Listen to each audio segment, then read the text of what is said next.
Bom dia, amados. A verdade é que púlpitos e altar, entendeu? A Bíblia não respalda. Por quê? Vamos ver aqui um pouco da diferença. Padre, pastor. Paróquia, campo. Sacristão, diácono. Altar, púlpito. Missão, culto. Sermão, sermão. Ceia, ceia. Templocentrismo. Certo, amado? Por que eu estou colocando essa colocação? Porque sabemos que o termo da palavra congregar é originado do grego. O termo foi usado pelos primitivos gregos com respeito a um corpo de cidadãos, né, reunidos para tratar de assunto de estados. Veja bem, assunto de estado, de governo. Então, quando você vê sendo aproveitado, essa palavra sendo aproveitada, aliás, como nos dias de hoje, ou no passado mesmo, quando os pastores falam, temos que congregar, entendeu, amado? A gente tem que prestar atenção no seguinte: isso aí surgiu a arte de bem falar, a dialética, a homilética, a retórica. Isso nasceu na Grécia e foi introduzido no meio católico e protestante por volta de 336 a.C. Aristóteles escreveu sobre a retórica. O verdadeiro fundador da técnica da retórica foi Cecilianos Goianais Leutinos, que surgiu em Atenas, ano 420. Certo, amado? Logo, alusou a maior sensação devido aos floridos diversos dirigidos aos atenienses. Certo? O púlpito como a catedral e a educação dos sermões foi defendida pelo padre Antônio Vieira em 1608 a 1697. A sociedade brasileira definida como barroca, a retórica surgiu como elemento essencial, né? Como a elaboração dos discursos, né? Que serve de suporte do sistema religioso, usando os sermões e os passeios temáticos, usando as escrituras em seu favor, se colocando como sacerdote entre Deus e os homens, como nos afirma Atos 4:12, Mateus 15, 6 a 9, 1 Coríntios 12, 3, 8, 10, 28 e 30 e 2 Coríntios 3, 1, 18. Então, amado, tudo que dá suporte para alavancar, atrair pessoas, superlotar os templos, é bem-vinda. Então você vê aí que a palavra congregar, que eu falei no início, né? Era para assuntos de Estado, entendeu? E como ela teve vamos dizer assim, como o nome congregar deu para se ajustar dentro dos termos religiosos, então isso aí foi um prato cheio.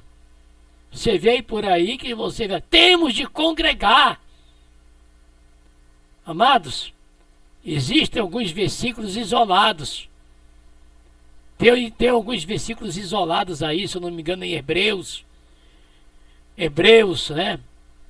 Em Hebreus 13, 17, até uma irmã nossa, ela mandou aqui pra gente aqui também, eu vou ver aqui agora, ela mandou aqui pra gente falando assim, ó.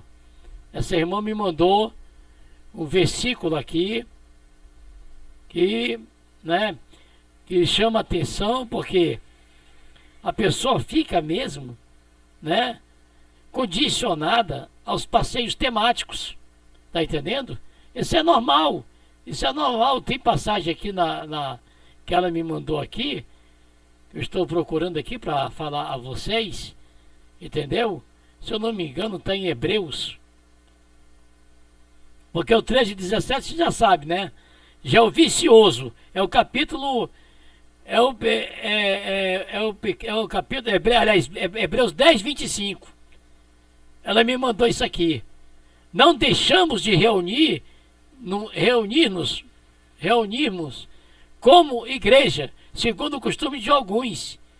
Mais encorajemos-nos uns aos outros, ainda mais quando vocês veem ser próximo o dia. Bem, amado, quero dizer também o seguinte: o capítulo de Hebreus 13:25, ele isoladamente, porque você não leu a página toda, né? Você não lê a página toda. Você vai parar ali onde o líder colocou.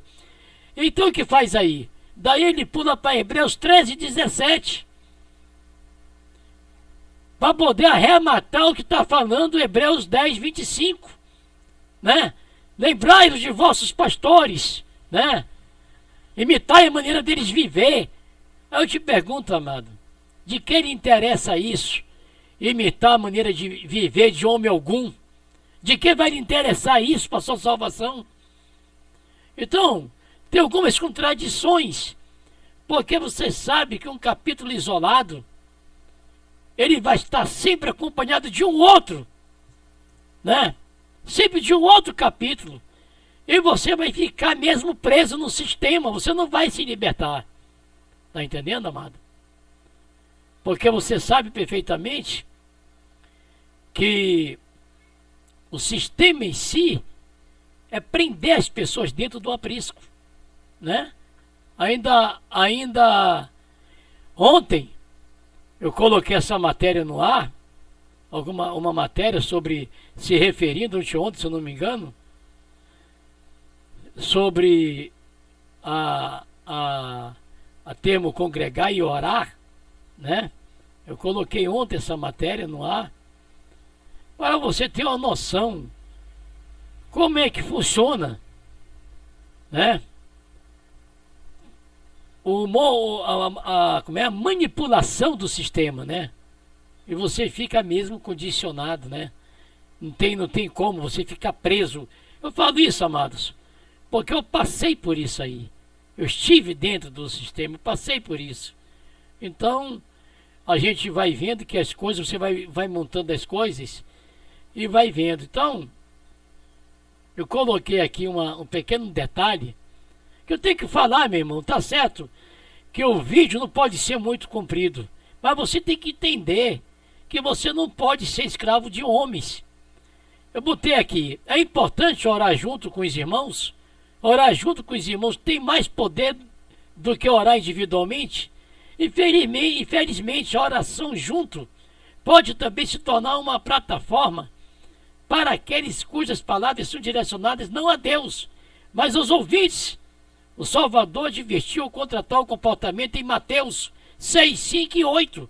O Salvador advertiu sobre isso, amados. Entendeu?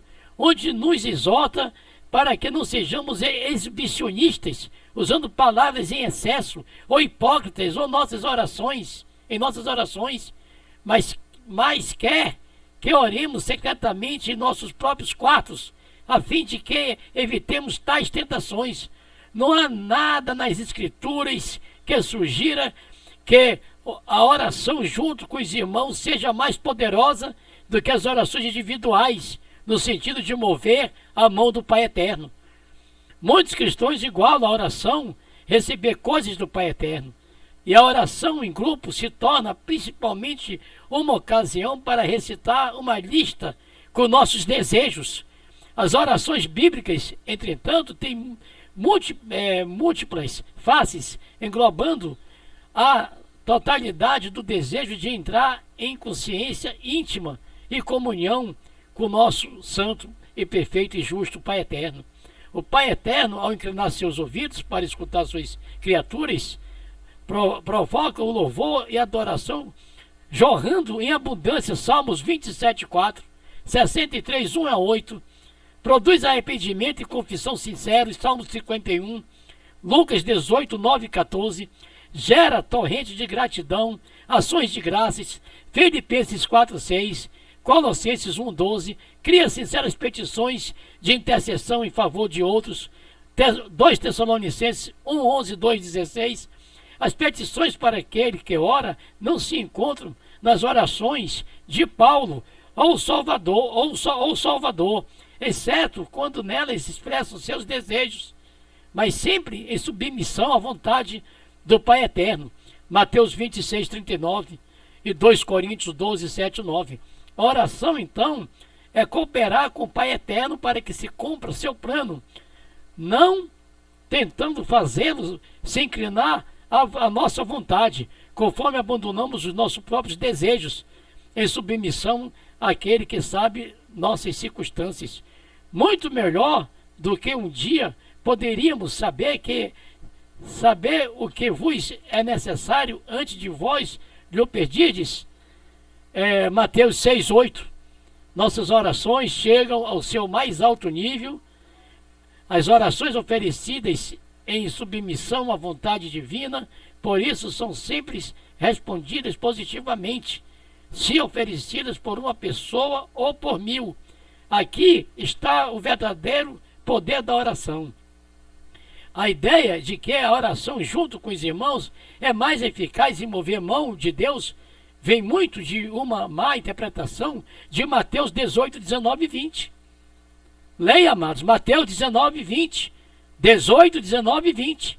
Também vos digo que se 2 de vós concordarem na terra acerca de qualquer coisa que pedirem, isso lhes será feito por meio do Pai, que está nos céus.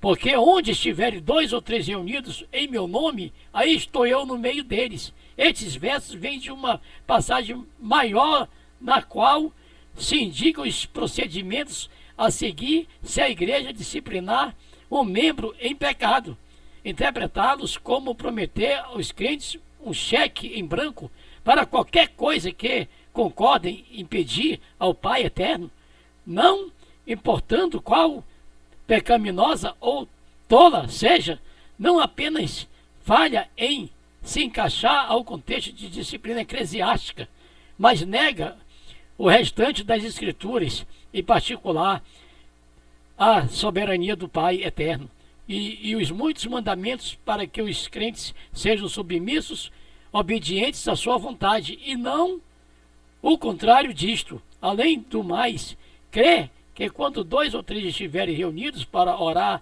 provocará algum tipo de poder mágico, se juntando às nossas orações? É algo tolo. Claro que o Salvador está presente quando 2 ou 3 oram, mas ele está igualmente presente quando um crente ora sozinho, mesmo se esta pessoa estiver separado dos outros por milhares de quilômetros. A interpretação errônea destes versos nos mostra porque é importante ler e compreender as passagens em seu contexto e à luz de toda a Escritura. Amém.